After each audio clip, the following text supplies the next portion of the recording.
Buenas tardes a todos. En nombre del Ateneo de Santander les doy la bienvenida y doy las gracias a los ponentes que tenemos hoy. Estamos deseando oírlos, y también al director del IFCA, Patricio Bielba, que se cumplen justamente en enero, se acaban de cumplir 10 años de la colaboración constante entre las dos instituciones. Desde 2014 el Ateneo viene colaborando con el IFCA.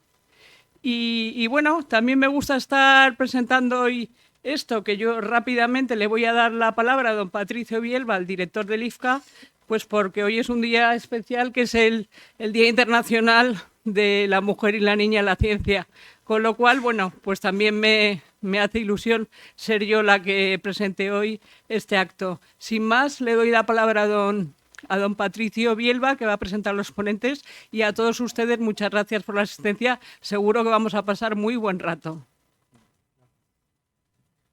Gracias, Pilar. Pues bienvenidos a todos a este ciclo que comenzamos hoy, Ateneas, que, como ha dicho Pilar, se enmarca en esta fructífera colaboración que viene realizando el Instituto de Física Cantabria con el Ateneo de Santander, y desde este último año también con la colaboración del Aula de la Ciencia de la Universidad de Cantabria.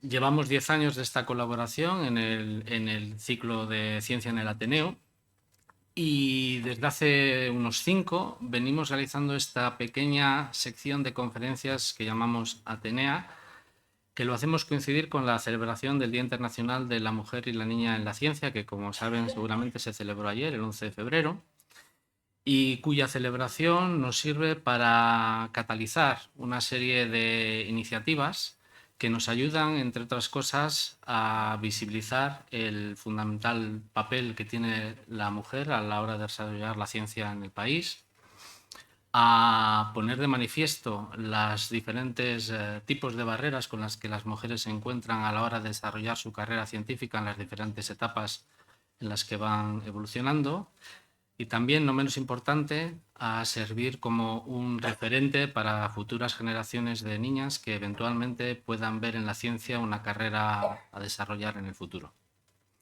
Este ciclo de Ateneas comienza hoy con la presentación de Alberto Piney y Judith Cobo, investigadores del IDIVAL y participantes en el proyecto Cohorte Impact del Instituto de Salud Carlos III, sobre medicina predictiva, y un tema sobre el que versará su presentación.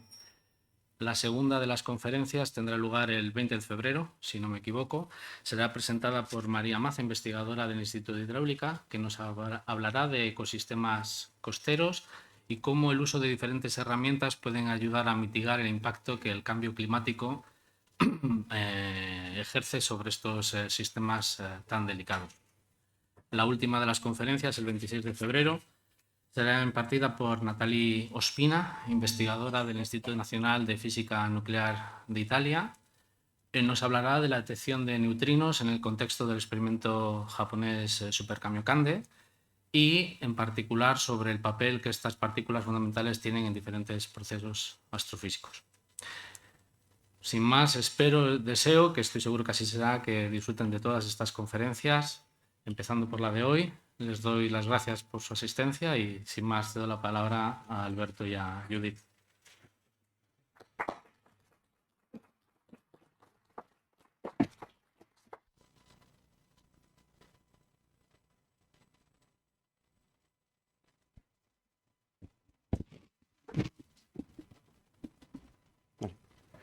Buenas tardes a todos. Como se podrán imaginar, yo soy Alberto.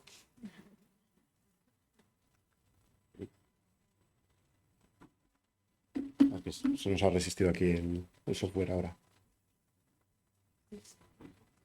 Vale, bueno, ya nos han presentado, pero simplemente comentaros que yo creo que nos ha comentado. Yo soy fisioterapeuta de formación y empecé en este proyecto hace un añito, al igual que Judith, que en este caso es técnica de laboratorio. Cuando nos contactaron para hacer esta charla, una cosa que nos plantearon es, en vez de hablar del proyecto, que puede volverse un poco aburrido, intentar hacerlo de una manera un poco más amena y más cercana, ¿no? Porque normalmente en ciencia se tiende a hablar un poco demasiado técnicos y demás, entonces vamos a intentar hacerlo bastante bastante cercano. Cuando me incorporé al proyecto, una de las primeras cosas que me pasó es que no sabía muy bien de qué iba. Yo vengo del sector de trabajar en el sector de la discapacidad y de repente llego a medicina predictiva y sonaba esto a coreano, un poco más. Entonces, una cosa que tuvimos que hacer, en este caso creo que los dos, es ponernos al día, ¿no? De dónde estábamos metiéndonos y en qué iba a consistir la cosa. Entonces, les invito a que recorran con nosotros el camino que hemos hecho. Para empezar de una forma así un poco más coloquial, yo creo que aquí todos conocemos a Popeye, el marino, ¿no? Yo creo que, aunque parezca así una tontería esto que voy a decir, creo que viene muy bien para explicar de dónde venía un poco la medicina de antes. Si pensamos en Popeye, tiene algunas cosas curiosas que si yo al menos cuando era pequeño no me daba cuenta, pero si os fijáis, si le vemos es como la imagen que nos hacemos de un marinero. Tiene un ojo cerrado, que no abre nunca, si os fijáis. Luego tiene la boca simétrica, nunca hablaba con toda la boca abriéndola, ¿no? Es como una cosa bastante peculiar. Tenía un habla alterada, era, al menos el que yo recuerdo, era más ruidos que palabras concretas. Luego estaba siempre rumiando la pipa, ¿no? El típico gesto de Popeye de mover la boca todo el rato. Luego, claramente, esos brazos no son normales, algo raro hay. He puesto antebrazos y manos hinchadas, pero parece que solo ha musculado esta parte del cuerpo y que el resto se lo ha olvidado. Y luego hay una cosa bastante peculiar que siempre estaba la gresca, ¿no? Siempre tenía un temperamento ahí explosivo y como muy impulsivo que dices, bueno, normal tampoco es, ¿no? Si os fijáis todos estos signos, si lo ve un médico va a decir, este señor le ha pasado algo. Algo está pasando ahí, ¿no? Con ese algo está pasando, si os fijáis, lo que nos estaban diciendo los dibujantes de esta serie de animación, por decirlo de alguna manera, al final es que esta es la imagen que se imaginaban de un marinero, ¿no? Un marinero tiene que tener 37 cosas peculiares, ¿no? Esto en la realidad, si nos ponemos así un poco serios, como que podemos sospechar un mogollón de cosas, ¿no? Obviamente es una broma, no significa que tenga ninguna de estas ni nada, pero te lo preguntarías, ¿no? Algo le ha pasado, ¿no? Esto al final es lo que viene siendo o representando, lo que quiero representar es la medicina reactiva o curativa, ¿no? Es lo típico de me pongo malo y cuando ya estoy malo voy al médico. Y ahora lo que hay que conseguir es solucionar algo que ya ha pasado. Pues a este señor, el pobre hombre, le pasó de todo, al parecer. Luego hay una última cosa que viene un poco bien para esto, que es que, si os fijáis, Popeye tomaba espinacas y de repente parecía Superman, ¿no? Era como la anticriptonita. Es algo también un poco extraño. Y esto, la leyenda, dice que todo viene de que en 1870 este caballero hizo los experimentos necesarios para calcular cuánto hierro tenían las alcachofas. Y digo la leyenda porque obviamente a este señor no le conocí. Él se equivocó al calcularlo y puso que era 40 miligramos por cada 100 gramos, que es una cantidad muy chula. Es decir, si voy bajo de hierro, tomo hierro como un campeón con esto. Este es el autor o el dibujante original de Popeye. Está con un Popeye un poco inquietante, pero bueno, para la época parece ser que esto era atrayente. Este señor en algún momento se debió plantear, bueno, pues voy a meter este alimento porque estaban en 1930 la Gran Depresión y había muchos problemas con la alimentación, ¿no? No había que comer, en el sentido más literal. Esto en España también nos suena. Y lo que se le ocurrió es decir, bueno, pues como queremos niños felices y sanotes y bien alimentados, y ahí, por lo que sea, llegó a sus oídos lo del tema de, no, las espinacas son muy buenas que tienen mucho hierro. Aquí nos pasa con las lentejas también. Él se le ocurrió decir, bueno, pues vamos a poner que Popeye coma espinacas y se vuelve muy fuerte, porque así los niños van a tender más a comer espinacas, que de inicio es un alimento que no siempre gusta. ¿Qué ocurre? Que el caballero había cometido un error, se había equivocado, la leyenda dice que con una coma, y había calculado mal, había calculado 10 veces más de lo que correspondía, al parecer. Entonces ocurrió un efecto que pasa muchas veces en medicina, que nosotros pensamos, bueno, me falta hierro como hierro. No, la típica broma que hace a veces la gente mayor de, pues come tuercas. Pues comer tuercas no te va a dar más hierro, ¿no?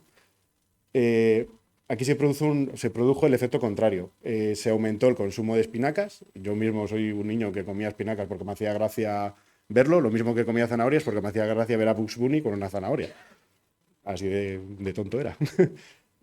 Entonces, en realidad, estabas comiendo mucho más de un alimento que no tenía más hierro que otros alimentos, pero es que encima da la ironía de la vida que tiene inhibidores de la absorción del hierro. Entonces, en realidad era contraproducente y se aumentó la anemia infantil.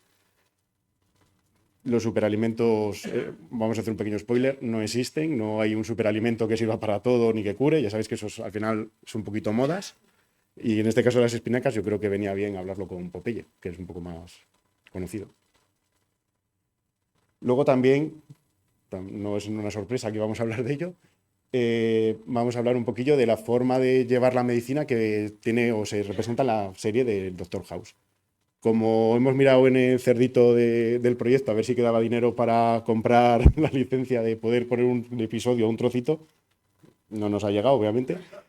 Así que bueno, le pedí en este caso a una IA que me dibujase un Doctor House que no fuese el Doctor House. Hombre, logrado está, pero no lo ha disimulado mucho. Entonces, bueno, vamos a suponer que es el Doctor Bicodina, que era lo que solía gustarle tomar.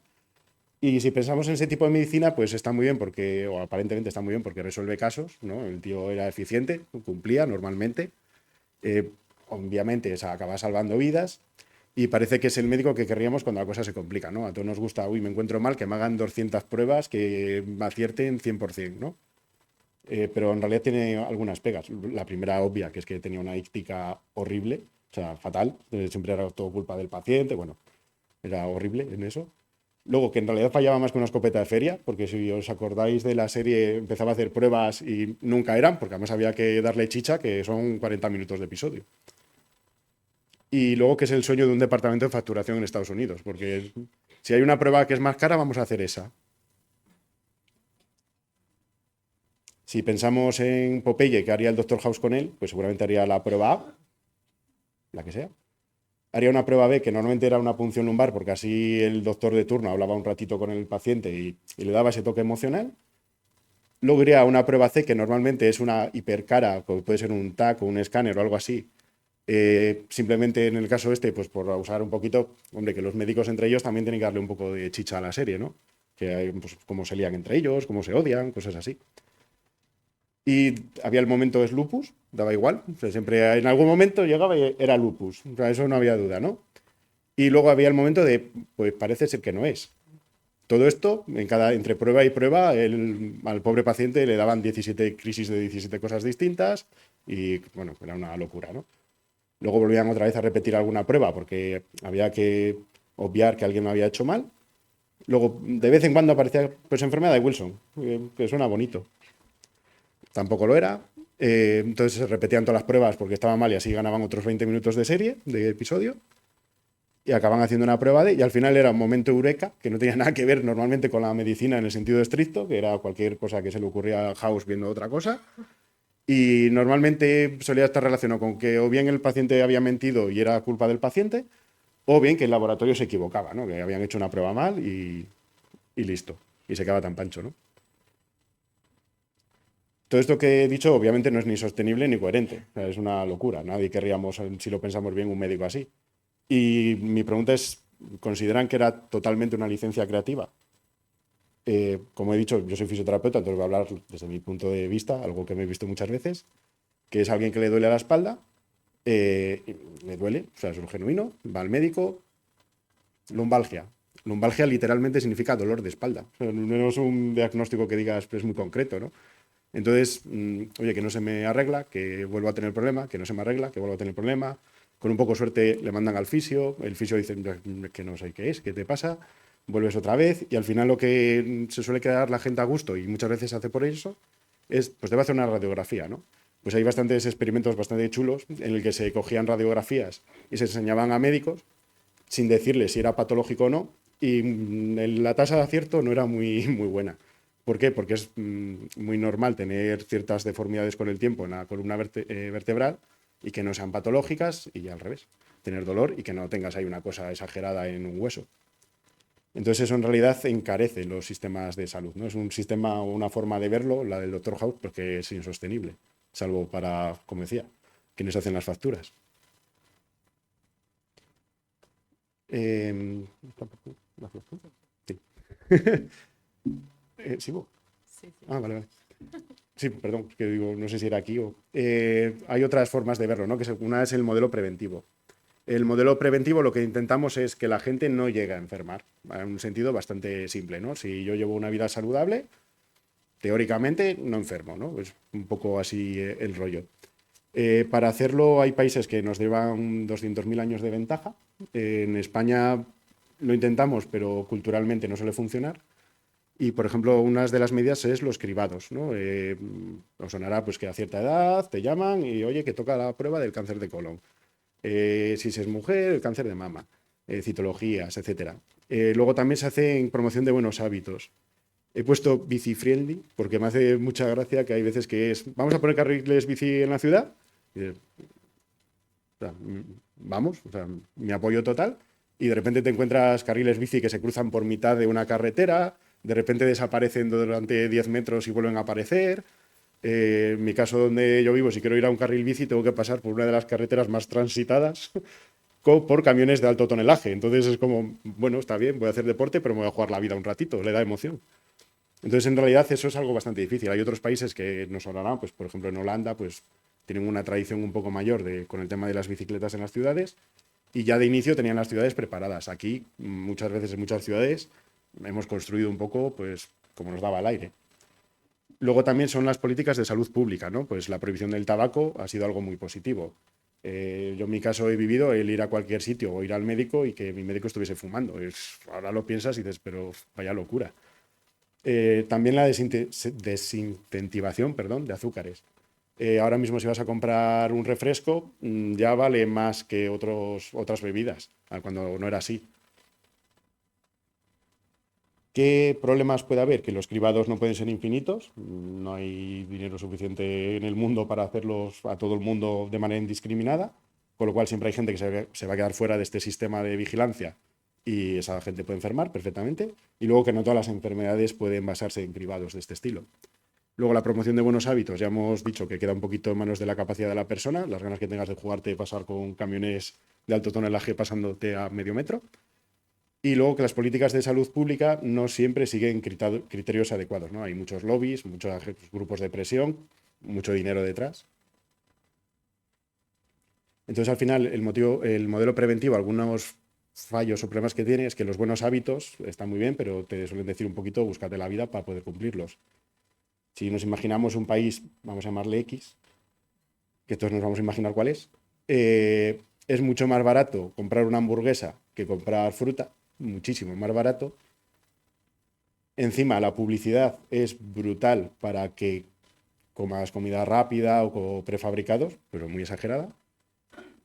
Y encima, el estilo de vida te lleva a ser sedentario porque tu trabajo está a 200 kilómetros, tienes que tirarte varias horas para ir en coche, con lo cual no vas andando y luego encima estás sentado delante de un ordenador, ¿no?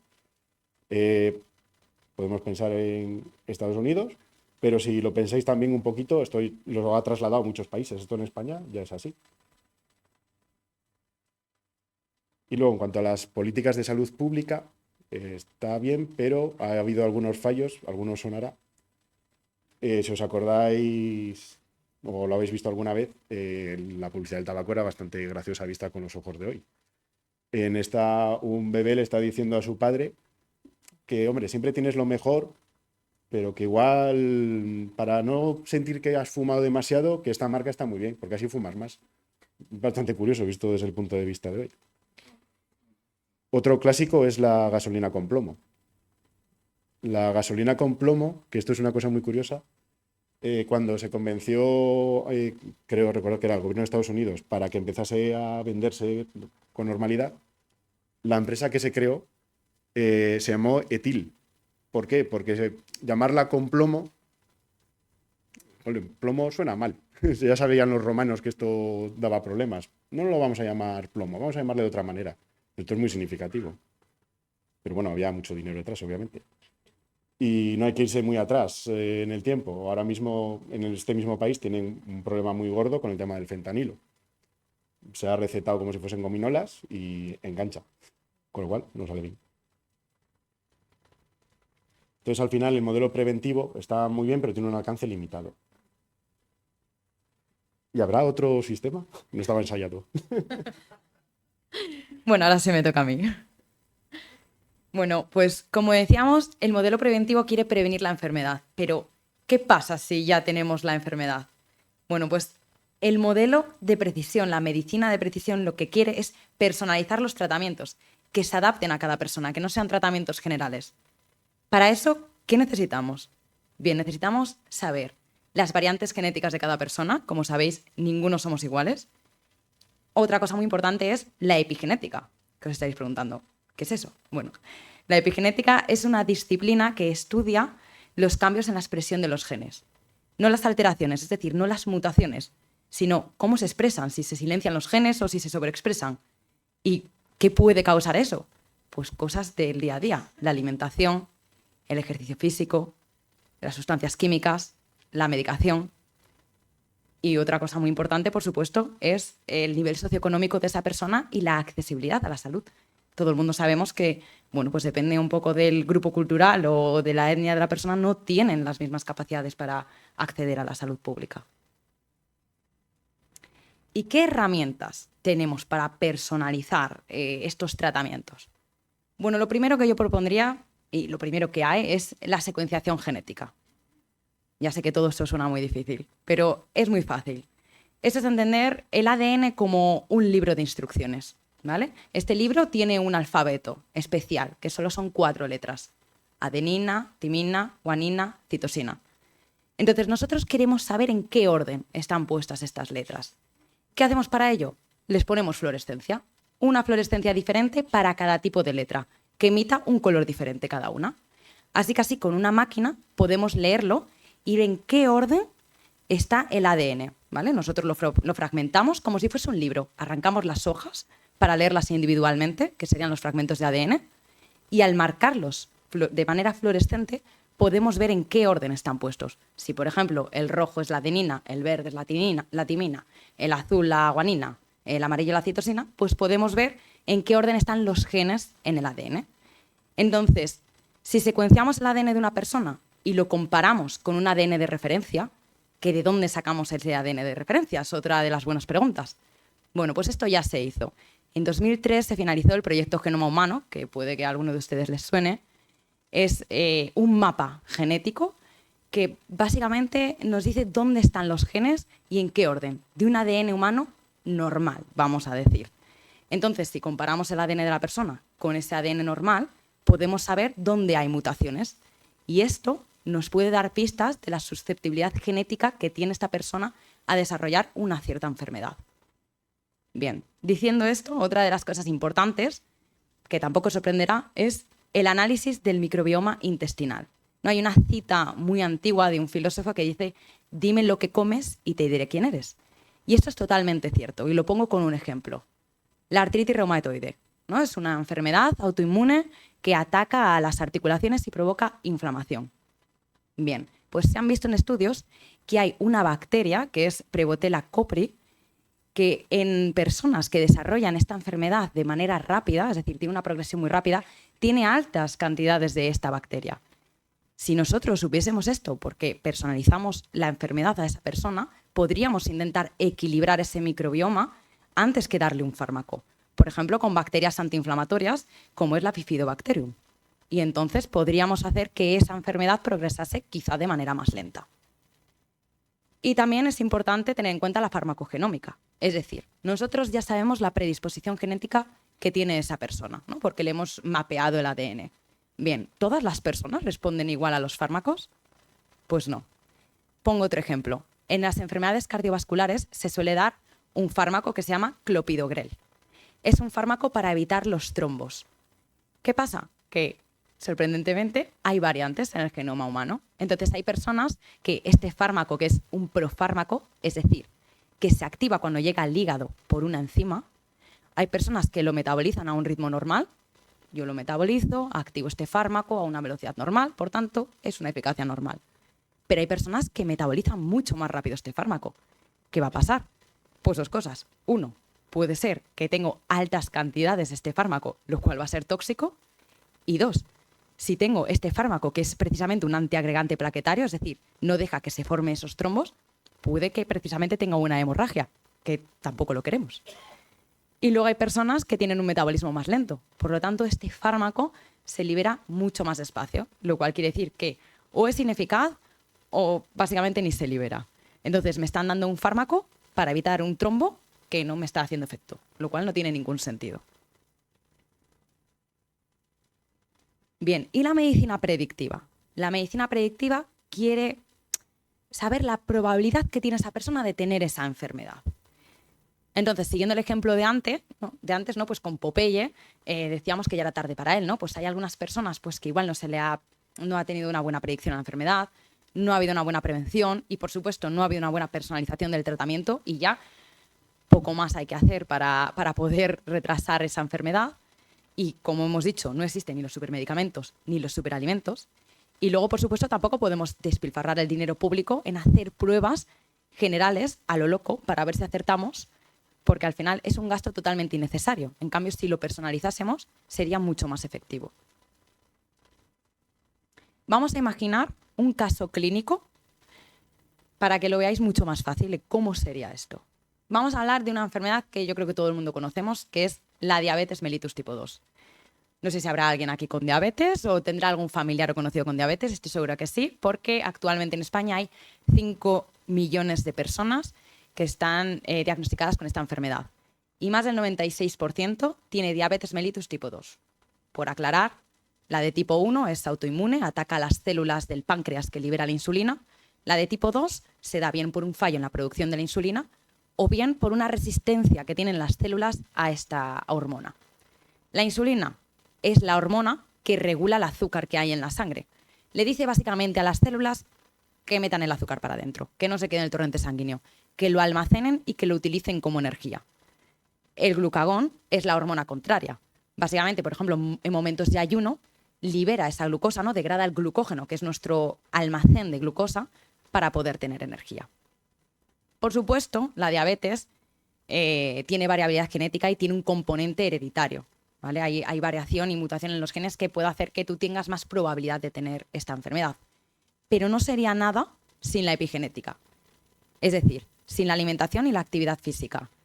Está muy demostrado que el sobrepeso, una mala alimentación en dietas altas de azúcares y en grasas, y también que la inactividad física aumentan, triplican las posibilidades de que tú desarrolles esta enfermedad si además tienes predisposición genética.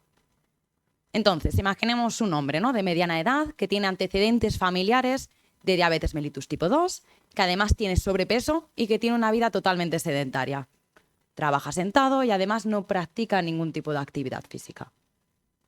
Le hacemos unas pruebas bioquímicas, ¿no?, una analítica de toda la vida, vamos. Vemos que la glucosa en ayunas, por las nubes. La hemoglobina glicosilada, por las nubes también. Vemos que los triglicéridos, las grasas, también están altos. Vemos que lo que llamamos el colesterol bueno está bajo. Esto es importante porque el colesterol tiene unos valores ideales de entre 60 y 80, que es lo que nos previene de un riesgo cardiovascular, que es uno de los riesgos que tiene la diabetes mellitus tipo 2.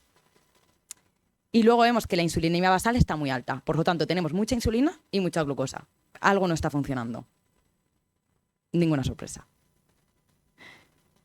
Bien. Entonces, ¿qué haríamos aquí? Primero, un enfoque predictivo. ¿Qué riesgo tiene esta persona de padecer diabetes mellitus tipo 2, ¿no? ¿Qué probabilidades hay? Lo primero que haríamos es valorar su genética y apoyarnos con inteligencia artificial. Como hemos dicho antes, pues secuenciar su ADN y compararlo para ver si tiene variantes en algunos genes de la secreción y liberación de la insulina. Después evaluaríamos el perfil epigenético, que ya lo hemos dicho, es una persona sedentaria, que probablemente pues igual siga una dieta, imaginemos, en ultraprocesados, en bebidas azucaradas. Entonces, bueno, pues muy bien no vamos. Por supuesto, también hay que tener en cuenta la proteómica y metabolómica. ¿Esto qué es? Pues ver las proteínas, básicamente. Hay algunas proteínas que generan resistencia a la insulina y también ver los metabolitos, porque hay algunos que también inhiben la señalización de esta hormona. Y, por supuesto, como hemos dicho antes, el microbioma intestinal. Hay algunas bacterias que producen lipopolisacáridos que lo que hacen es producir inflamación. La inflamación lo que hace es inhibir la señalización de la secreción de la insulina. Por tanto, aumenta la resistencia a la insulina. Como veis, todo está conectado. Entonces, ahora que hemos valorado que evidentemente esta persona tiene muchas probabilidades de tener diabetes mellitus tipo 2, ¿cómo prevenimos o cómo minimizamos esta enfermedad? O al menos cómo la retrasamos. Pues evidentemente primero un cambio en la dieta. No puedes seguir tomando 7 Coca-Colas al día y alimentos precocinados porque está visto que la alimentación influye. Lo acabamos de ver con el microbioma, que puse el ejemplo, por ejemplo, en la artritis reumatoide. Pues lo mismo ocurre con la diabetes mellitus tipo 2. ¿Qué ocurre, por ejemplo, con el sobrepeso y la obesidad? Cuando tú tienes mucho tejido adiposo, es decir, muchas grasas, necesitas mucha insulina para mover la glucosa porque necesitas que lleguen a todas esas células, a los adipocitos, que son las células de la grasa. ¿Esto qué pasa? Que al tener que sobreproducir la insulina, el páncreas, que es el órgano que la produce, se fatiga y dice, mira, ya no produzco más. Entonces aquí hay un fallo en la producción, ¿vale? Ese sería un ejemplo de cómo influye. Por supuesto, tendría que aumentar la actividad física, ¿vale? Está demostrado que al aumentar la actividad física, estimulas y aumentas uno de los genes que hace, en resumen, bueno, activa una cascada que oxida los ácidos grasos y hace que no se acumulen. ¿Por qué? Porque al acumularse los ácidos grasos se liberan unos metabolitos, lo que hablábamos antes de la metabolómica, que también inhiben la señalización de la insulina. Por eso se insiste tanto en una buena dieta y en el ejercicio físico, porque realmente tiene efectos en la expresión genética. Otra de las cosas, educación en salud. Pues lo que estamos haciendo ahora mismo, ¿no? Tendríamos que hablar con el paciente, que conozca la enfermedad, que conozca los riesgos y que sepa cómo puede retrasarlos. Y otra de las cosas tan importantes, control del estrés y mejora del sueño, ¿no? Si tenemos el cortisol por las nubes o no dormimos nada, pues esto influye en muchísimas cosas, pero también en el ejemplo de la diabetes. ¿Por qué? Una persona que ha dormido 4 horas por la noche y tiene que levantarse a trabajar, va a estar muy cansado y el cuerpo va a decir, necesito energía. ¿Cuál es la fuente de energía más rápida que conocemos para el cuerpo? Y el cuerpo es muy sabio. Dice hidratos de carbono, azúcares. O sea que una persona está cansada, necesita energía rápida, come azúcar, pero resulta que tiene resistencia a la insulina y ese azúcar se le va a quedar en el torrente sanguíneo ahí. Pues evidentemente es otro fallo y es la pescadilla que se muerde la cola. Y bueno, si fuese una persona que tiene una categoría de alto riesgo, podríamos valorar ya como última opción darle algún fármaco preventivo. Y luego ya enfoque de precisión. Esta persona ya tiene la enfermedad.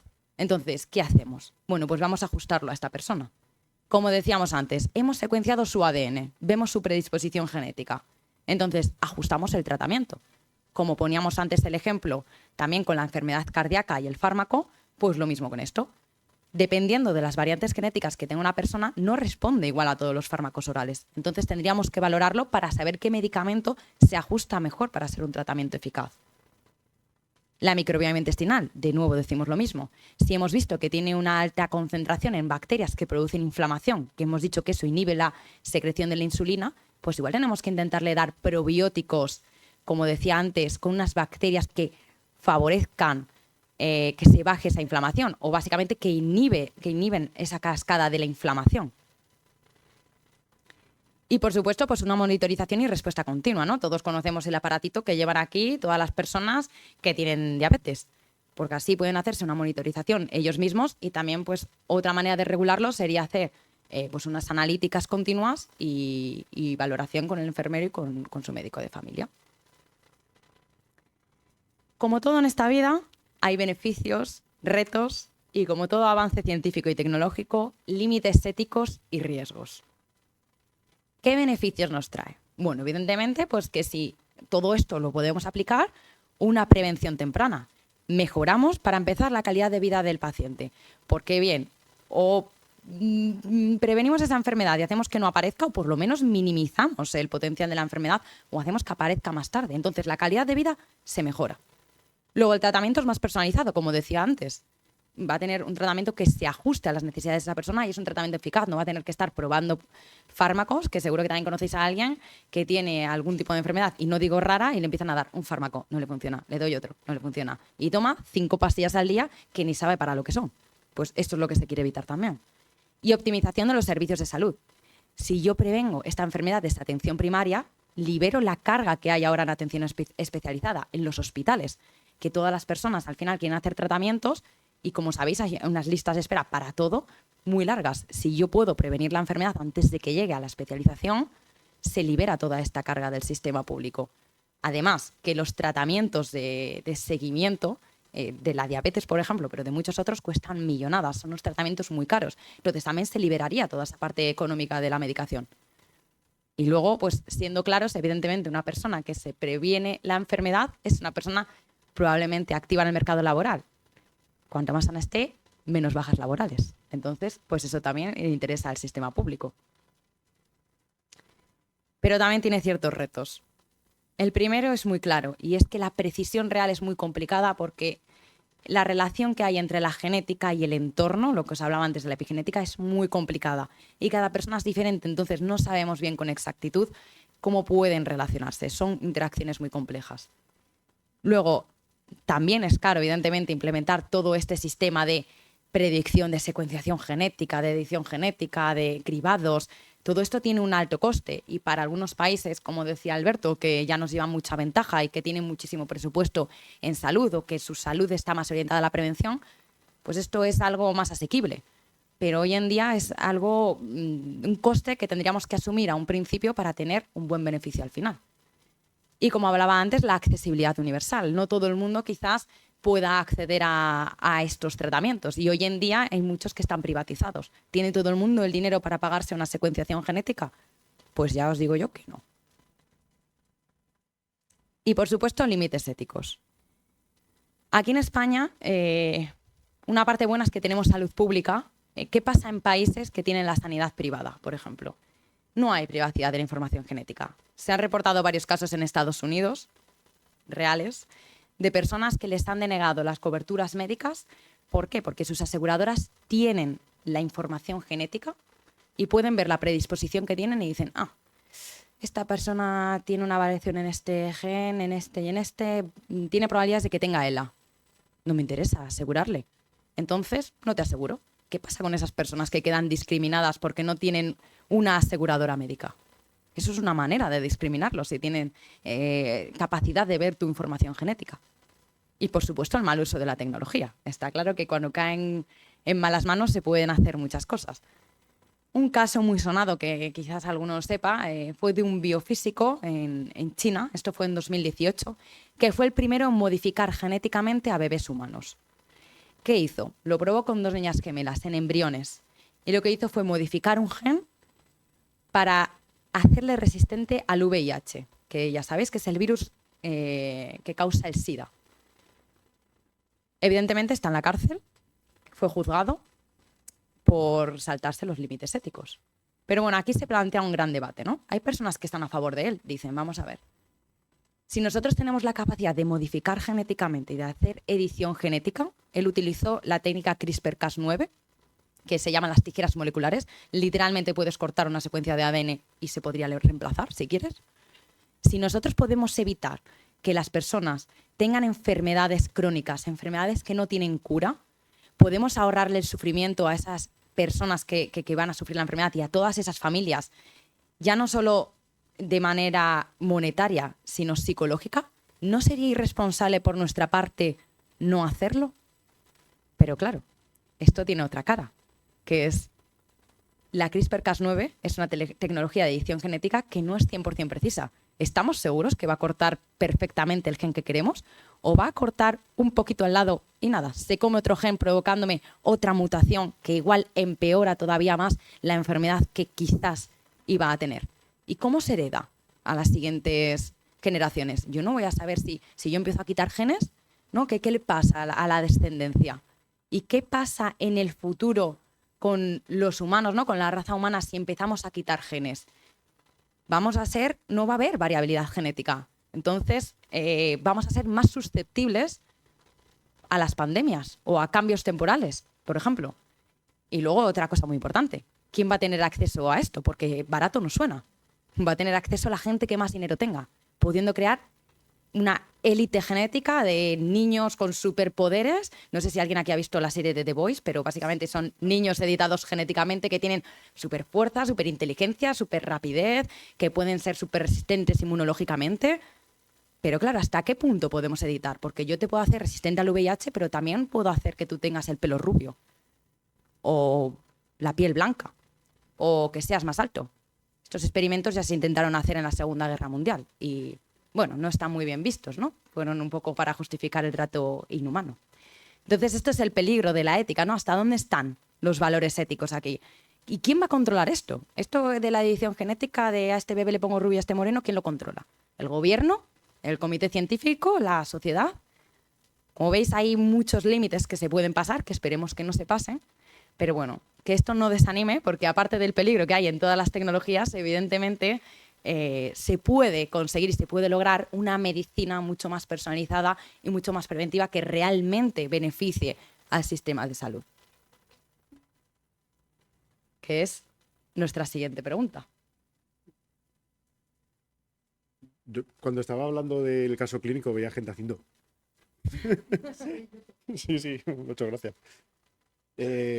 Una pregunta que nos podemos hacer es si llegáramos a ver cosas de estas, ¿no? Sobre todo, un poco lo que decía Judith, en los servicios públicos. A mí que una empresa privada lo haga ya, pues me da un poco igual, no lo voy a poder pagar. Trabajamos en ciencia. Entonces, para acercarnos a esa utopía, entrecomillada, porque en realidad se podría alcanzar con el tiempo, ¿qué necesitaríamos, no? Lo primero es I+D+I pública, ¿no? Que no se lo controlen solo empresas privadas. Luego se necesita una cantidad ingente de información con que te sea de calidad. No solo ya, perdón, no solo ya en temas genéticos, sino de qué hábitos tiene cada uno, qué cosas toma cada persona, etcétera. Eso es una cantidad muy bestia de datos, enorme. Luego se necesitan políticas públicas realmente públicas, ¿no? Que no tengan intereses económicos detrás y demás. Y luego, sobre todo, que esta parte es muy importante, llevar las acciones al frente de batalla, que al final, en el caso de España, es la atención primaria. Es decir, de nada nos sirve que el doctor estrella de un hospital tenga acceso a estas tecnologías si para llegar a este médico estrella yo ya tengo que estar enfermo. Pues nos hemos cargado la idea, vamos. Sería un poco ridículo. Sin embargo, sí que igual es útil que yo cuando voy a mi médico de cabecera, todas estas cosas tenga acceso a ellas. Con lo cual hay que conseguir que sean muy baratas, muy cercanas y que no lo controle ninguna empresa privada, claro. Y aquí ya, para justificar a quienes nos pagan, ya voy a hablar un poco del proyecto en el que participamos, que es el proyecto IMPACT. Lo de IMPACT es el nombre que le pusieron así por ponerlo un poco más bonito, que viene a decir que es la infraestructura de medicina de precisión asociada a la ciencia y la tecnología. Esto lo está haciendo el Gobierno de España a través del Instituto de Salud Carlos III y está dividido en tres ramas. Vale, la primera es la de medicina predictiva, no os voy a repetir, que ya hemos hablado mucho de ello hoy. Luego hay una parte que va a trabajar la parte de ciencia de datos, que van a ser los que ahora os explico un poco mejor, pero nosotros les vamos a dar muchos datos. Luego no sé cómo lo van a hacer, con trucos de magia y aquelarres, van a trabajar con todos esos datos, intentar hacer esos cruces pues para detectar todas estas cosas que comentaba Judith. Y luego hay una parte, otro eje, que se va a dedicar a la medicina genómica. Todo en este caso, todas las cosas está sometido a comités de ética para vigilar que en ningún momento se pasen estos márgenes que estábamos hablando. De hecho, estos datos solo los va a gestionar entidades públicas. Y luego hay una parte muy importante que es la internacionalización, ¿no? En este proyecto se va a intentar hacer con la población española, pero en realidad, si lo pensamos bien, no nos sirve de nada si los franceses no están haciendo lo mismo, los alemanes tampoco, y en China no les da por coger enfermedades nuevas extrañas. Entonces nosotros participamos realmente en la parte de la medicina predictiva. En nuestro trabajo, en realidad, es conseguir todos estos datos de calidad para que luego los científicos que están más arriba de nosotros puedan trabajar con esos datos y empezar a generar todas estas cosas. Uno de los objetivos, hay 4 objetivos principales, pero yo creo que un buen resumen es que tenemos que descubrir cómo es la población española y de qué enferma realmente antes de empezar casi a trabajar. En este caso participan todas las comunidades autónomas y ciudades autónomas de España. Hay 50 nodos, que ahora explico qué es un nodo para nosotros, y hay 59 grupos de investigación a día de hoy que acaba de empezar, como quien dice, el proyecto. Lleva poco. Nosotros llamamos nodos a los sitios desde los que reclutamos a la gente. En el caso de Cantabria, somos una comunidad chiquitita, en realidad comparado con otras comunidades, Entonces nos ha correspondido de momento un nodo. Este nodo está aquí en Santander y está en el Centro de Salud de Puerto Chico. Físicamente estamos allí reclutando a la gente y demás. La muestra de gente o las personas que participan son seleccionadas al azar. En Cantabria tenemos otro proyecto de corte que hasta ahora, o bueno, igual sigue haciéndolo, permitía acoger voluntarios y demás. En este caso el diseño se ha intentado hacer que, para que sea muy sumamente válido, que sea una muestra aleatoria para que represente muy bien a la población, ¿no? Entonces, en toda España van a ser 200.000 personas. Aquí en Cantabria, de momento, 4.000 para que nos representen. Así que los santanderinos nos vais a representar a todos los cántabros. Yo soy de Torrelavega, con lo cual. En el caso que os decía, lo de los nodos, son los puntos de reclutamiento. Se han diferenciado dos tipos: urbanos y luego ya rurales, ¿no? Decía antes que lo importante también es todo esto meterlo en un contexto de la gente que nos rodea.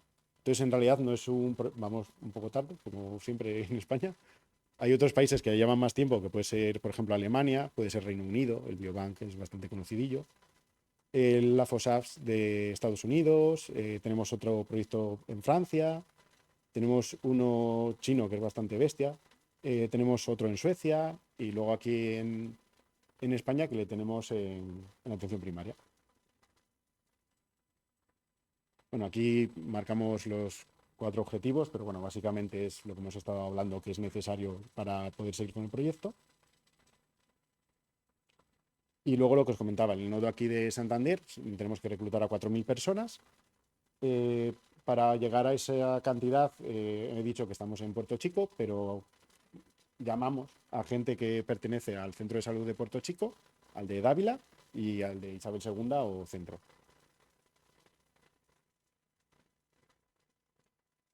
Nuestro trabajo decía que era conseguir la información, ¿no? Para que luego puedan trabajar los científicos.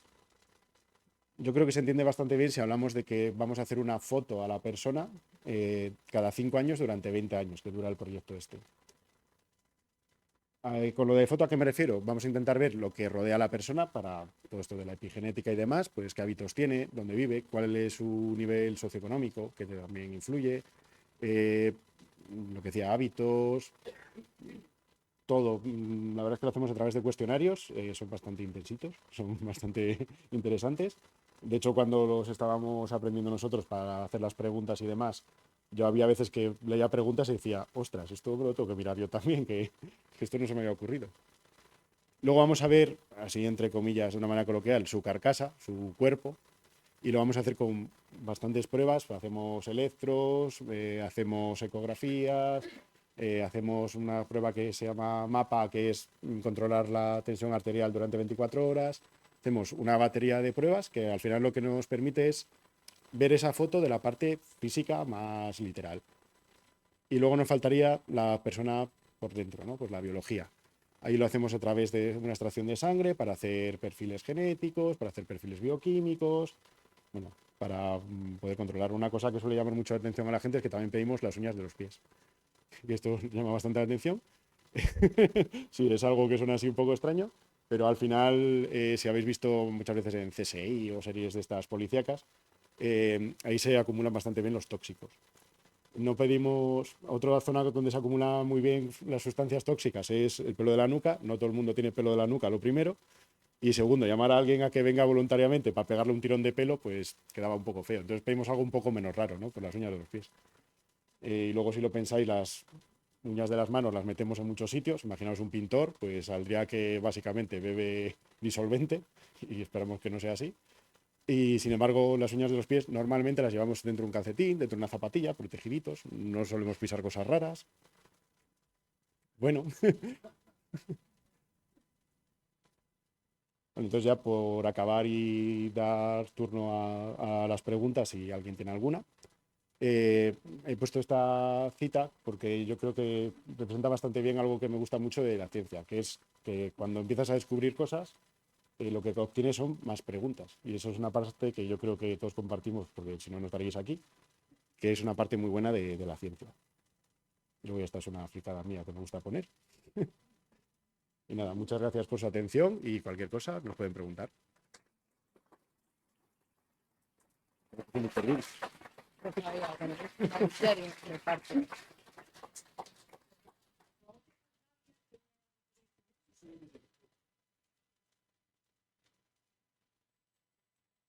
Vale, no la veía.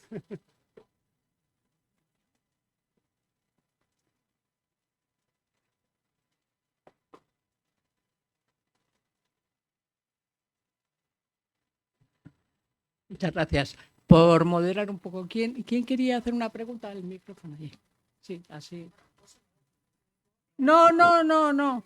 No, no, no, mejor.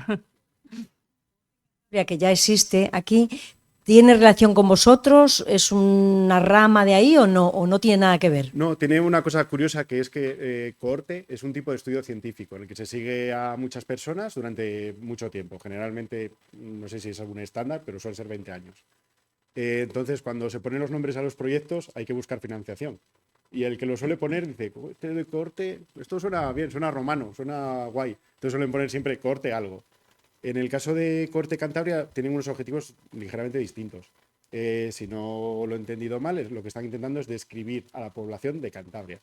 En este caso es un proyecto separado, no tiene nada que ver, salvo que coincide con el tipo de estudio, que es el tipo de estudio de Cohorte. Y en nuestro caso lo que intentamos hacerlo es a nivel de toda la población española y, como decía antes, no solo describir a la población española, sino ir un poco más allá y desarrollar, pues eso, tratamientos y que vayan a atención primaria. Eso, yo creo que así podría ser un poco la diferencia clara. ¿Y va a haber entonces en todas las ciudades de España? Porque ahora estáis aquí, pero... Todas las ciudades no, porque nos pasaríamos de población para la muestra, digamos, pero sí que, por ejemplo, en Cantabria se hablaba que la población de Santander no es exactamente las mismas costumbres que, por ejemplo, la de Torrelavega o Reynosa. Eso, o que los de Liébana, ¿no? O la zona de la Vega de Paz. Aquí en Cantabria tenemos bastante variedad, la verdad, que está bastante guay. Entonces, seguramente se busque hacer un nodo rural en algún momento para representar, pues, la población de aquí. Entonces, en realidad, si lo piensa, pues yo qué sé, lo voy a inventar, pero imagínese, igual Valladolid es muy parecida a, aquí me voy a meter un lío, pero yo qué sé, a Palencia, por poner una... No, no son parecidas, pero bueno, no se me ocurre otro ejemplo que se parezcan mucho. Entonces ahí seguramente no se hagan tantos nodos, pero todas las comunidades y en principio todas las características de la población española tendría que estar representada. Gracias. El señor... Buenas tardes, ha sido muy interesante, la verdad. Una pregunta un poco sobre en el ámbito sanitario que nos movemos, hay algunas pruebas de medicina preventiva, como podría ser un poco cuando vas a la analítica, ¿no? O el cáncer de colon que se hace cada 5 años, o el de mama o que se hacen algunas veces. Esos datos como tal, porque son los únicos preventivos, cuando estás enfermo, ¿son válidos o les recogéis, os pueden valer o van por otro cauce? Y luego una segunda, ya que tengo el micro, ¿se puede participar de alguna forma dentro del ámbito callejero ahí como voluntario? Es decir, porque a mí me parece una prueba interesantísima, ¿no? Hacerte el seguimiento de aquí a 5 años, hacerte el preventivo con todas las pruebas que hacéis, me parece, vamos, una cosa buenísima. Entonces, bueno, si hay que apuntarse en algún lado, si falla alguien, contar conmigo, ¿eh? ¿Vale? ¿Tienes alguna de esas 3 zonas de salud? Sí. Bueno, pues entonces tienes papeletas para que te hagan. Ah, sí, bueno, pues entonces algo salgo. Venga, Sí, gracias. bueno, por contestar a las preguntas, espero que no se me olviden contestar a las dos. La primera era si las pruebas que ya se hacen son válidas. No nos hemos enrollado mucho con la parte del proyecto por no aburrirles, pero una parte del proyecto es que le pedimos permiso a la persona para acceder a la historia clínica de atención primaria, a la del Hospital de Valdecilla en nuestro caso, y luego también se va a contrastar con datos, pues por ejemplo, del INE, de la zona donde viva, pues cómo es sus vecinos, qué características tienen. Luego también se va a coger con datos de la seguridad social, pues por ejemplo, si ha tenido bajas laborales, de qué motivo y demás. Entonces, toda esa información en algún momento se va a volcar a esos que os decía que hacen los aquelarres científicos mágicos de la ciencia de datos. Y luego, en cuanto a la segunda pregunta, en este caso, para evitar lo que se llama el sesgo del voluntario, lo que se ha hecho es hacer una especie de lotería, por decirlo de alguna manera, con la gente que se atiende en esos 3 centros de salud. Es una pregunta más buenísima porque yo creo que se me olvidó comentarlo. Entonces, no se admiten voluntarios para evitar que acuda la gente que normalmente siempre va a estas cosas, por decirlo así de alguna manera simple. Entonces, en este caso tendrías que esperar a que te llamemos. Sí, te ha tocado esa lotería. Igual no le ha tocado nunca la lotería ni el cupón de la 11, pero igual esto sí.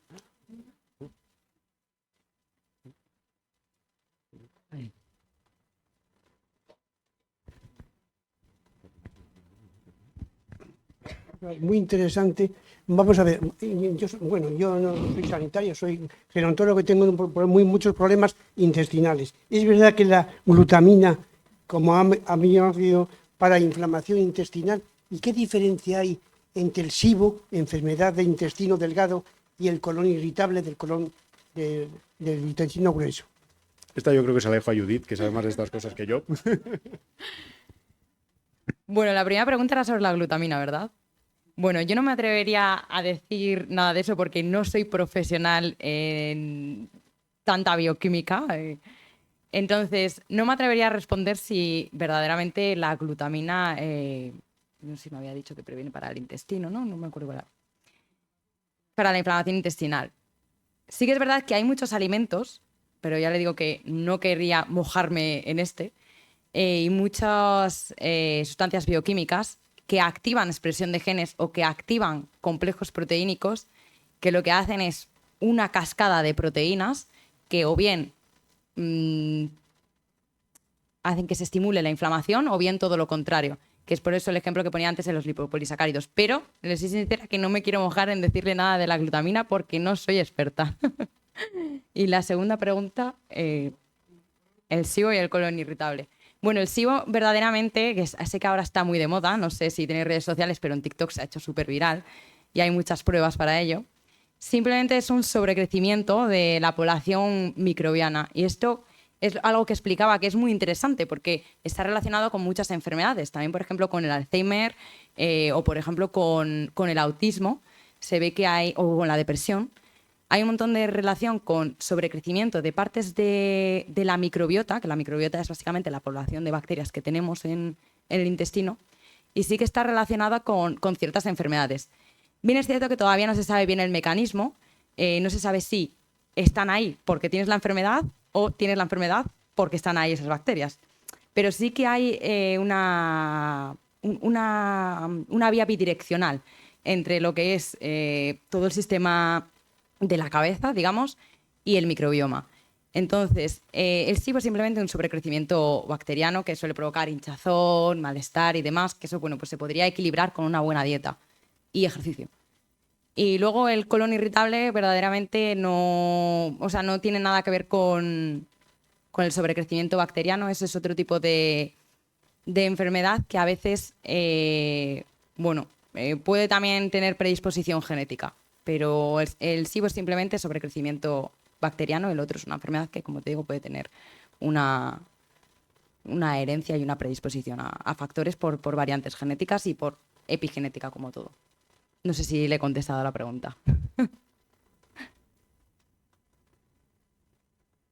Bueno, yo quería hacer una pregunta y es un poco en todo el tratamiento de datos, porque, claro, accedéis a todos los datos personales prácticamente de los voluntarios. ¿Cuáles son los protocolos, digamos, de protección de esos datos?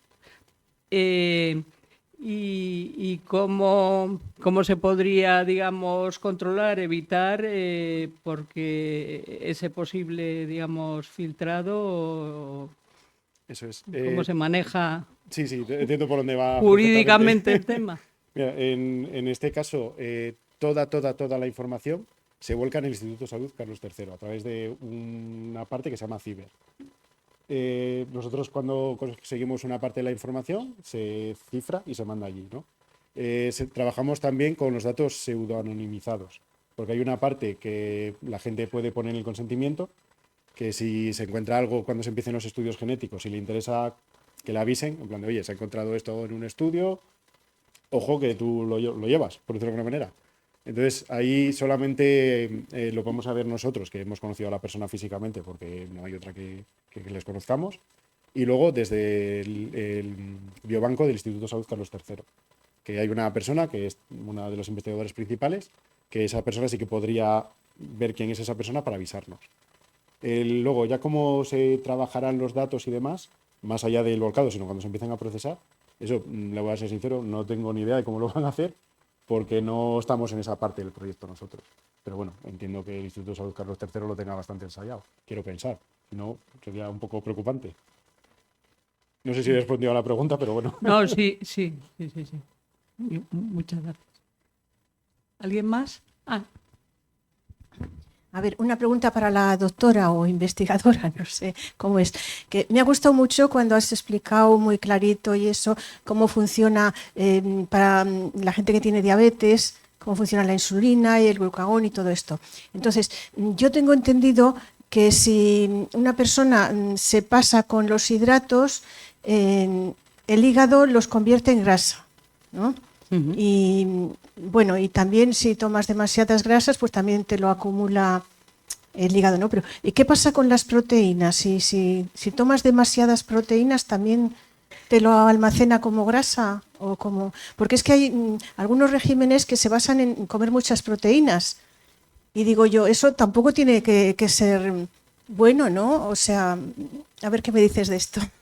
Bueno, diré siempre que todo en exceso es malo, por supuesto. Y sí, evidentemente las rutas bioquímicas están entrelazadas entre ellas. Entonces, cuando hay un exceso de hidratos, bueno, la diabetes es la glucosa, que es, como digo, al final tiene que ver con la hormona, con la insulina, pero cuando hay un exceso de hidratos, sí que es cierto que se puede almacenar como grasa. Las proteínas son una fuente también de energía. Al final todo se resume en la necesidad de obtener energía. Como antes explicaba, los hidratos de carbono son una fuente de energía rápida. Las grasas es el principal almacén de energía. Y después las proteínas, bueno, tienen más una función de construcción, por ejemplo en el músculo, pero también se puede obtener energía. Entonces, no se almacenan como grasa, porque principalmente, como digo, están para construir, como por ejemplo el músculo. Pero que sepas que principalmente los hidratos de carbono en exceso se pueden almacenar como grasa porque el cuerpo no le gusta desaprovechar la energía. Entonces, todo lo que pueda aprovechar como energía, lo utiliza. Y sí, efectivamente hay rutas bioquímicas que se entrelazan entre ellas para una cosa convertirse en la otra, digamos.